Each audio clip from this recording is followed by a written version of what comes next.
السلام علیکم۔ دو دوست صحرا کے وسط میں سفر کر رہے تھے۔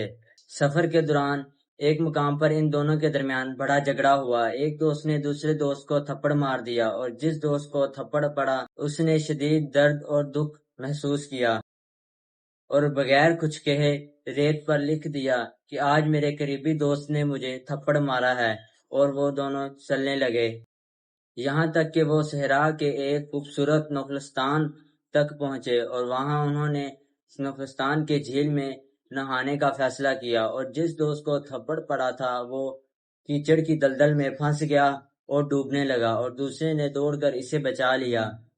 اس نے ایک بڑے پتھر پر یہ لکھا کہ آج میرے دوست نے میری جان بچائی ہے۔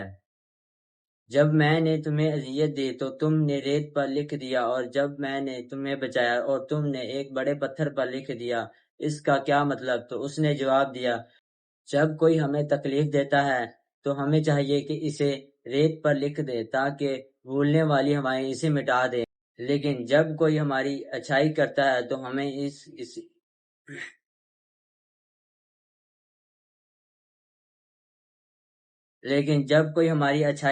تو ہمیں اسے بڑے پتھر پر لکھ دینا چاہیے تاکہ یہ ہمیں بھول نہ سکے اور ہوائیں اسے کبھی مٹا نہ سکے۔ یہ کہانی ہمیں یہ یاد دلاتی ہے کہ ہمیں لوگوں کی غلطیوں کو بھولنا چاہیے اور اچھائیوں کو یاد رکھنا چاہیے۔